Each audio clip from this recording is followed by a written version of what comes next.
Bonjour, je suis Maya et nous sommes ensemble aujourd'hui pour un épisode de français, un épisode de grammaire. Alors, je voudrais profiter de l'épisode d'aujourd'hui pour que nous revoyions plein de choses que nous avons pu revisiter ensemble et que nous voyions à quoi ça sert la grammaire pour lire et pour écrire. Allez, c'est parti. Aujourd'hui, je vous propose une histoire. On va voir si vous retrouvez de l'histoire dont il s'agit. Il y avait une fois un marchand qui était extrêmement riche. Il avait 3 garçons, 3 filles. Cet homme voulait que ses enfants soient heureux. Il habitait un grand manoir qui était presque un château. Je pense que vous n'avez pas retrouvé l'histoire, c'est l'histoire de la Belle et la Bête. Alors, ici, dans cette histoire, on a quelque chose qui nous permet de planter le décor de l'histoire. Il y avait une fois, vous le savez, très souvent les histoires commencent comme ça, et on nous dit tout de suite qui est le personnage de cette histoire. Le personnage, c'est un marchand. Un marchand, et on nous dit déjà des choses sur ce marchand. On commence à qualifier ce marchand. Vous vous rappelez, on a ici une subordonnée relative qui vient faire une expansion du nom marchand, qui était très riche. Il avait 3 garçons, d'autres personnages qui apparaissent ici, et 3 filles. Cet homme voulait que ses enfants soient heureux. Là encore, on nous donne des éléments sur ce personnage.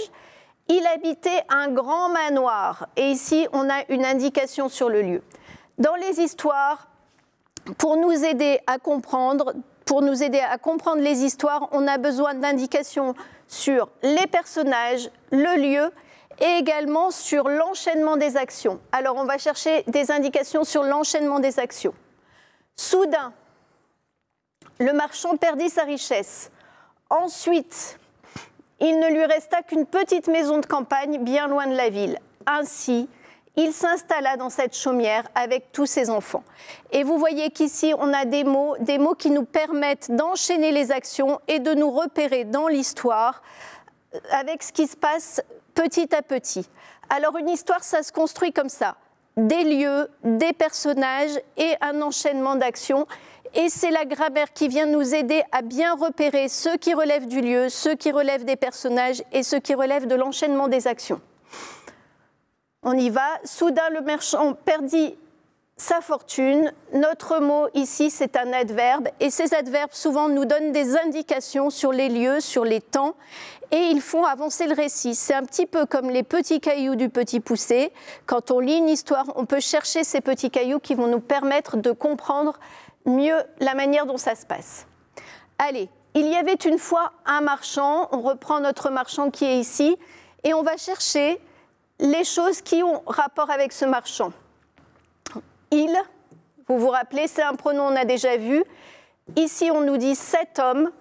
Et vous voyez que il, cet homme et le marchand, c'est toujours le même personnage. Et encore il, on va trouver, pour parler de ce personnage, différentes façons de le désigner. Dans l'histoire, c'est l'histoire de la Belle et la Bête. Dans l'histoire, on va parler de la Belle, on va parler de la plus jeune fille du marchand, on va parler de la jeune fille. Le même personnage va être désigné de plusieurs manières, de manière à ce qu'on n'ait pas, vous le savez, des répétitions. On va utiliser des pronoms, mais on va aussi utiliser ce qu'on appelle des noms de reprise, c'est-à-dire essayer de transformer le nom, mais on parlera toujours du même personnage. Et ça, c'est très important à comprendre, parce que sinon, dans l'histoire, on est vite perdu si on n'a pas compris que la Belle, la plus jeune fille et la jeune fille, c'était la même personne. Donc c'est important de prendre les repères dans l'histoire sur les personnages et de voir comment ils sont désignés au fil de cette histoire. Allez, ici on regarde. Un jour, on a une indication de temps. En rentrant de la ville, le marchand, une indication de personnage, se perd. Il aperçoit un château. Là aussi, on a un lieu. Et il s'y rend pour y passer la nuit. On a une indication de temps. Il ne rencontre personne. Le lendemain matin, à nouveau une indication de temps. Il voit une rose et se rappelle que la Belle, sa fille cadette, en voulait une. Vous avez vu une autre façon de désigner la Belle.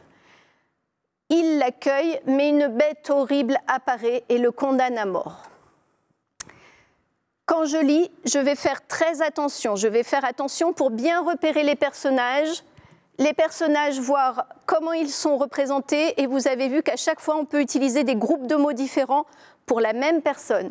Je vais essayer d'identifier aussi les lieux qui sont dans l'histoire et la suite des actions, notamment en identifiant les propositions subordonnées de lieu et les propositions subordonnées de temps, et en identifiant aussi les adverbes.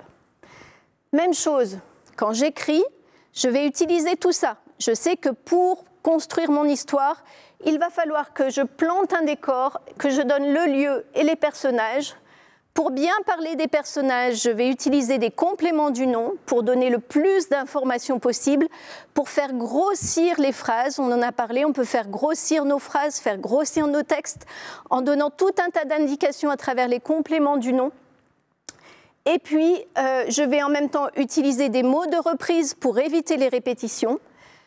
Je vais aussi dérouler l'histoire en posant des petits cailloux. Mes petits cailloux, ce sont tous ces petits mots, les adverbes, les subordonnés, qui vont permettre de faire avancer l'histoire et de permettre au lecteur de bien suivre le fil de l'histoire. Et ça, c'est vraiment les indications de temps, c'est très important quand on écrit. Alors, la grammaire, ça sert à ça. Ça sert à lire et écrire. La grammaire, ça va permettre de mieux comprendre quand on lit, bien repérer que c'est le même personnage dont il est question, bien identifier le pronom à qui il se rapporte, ça va nous permettre de savoir quel est le personnage dont il est question. Ça va être la même chose pour écrire.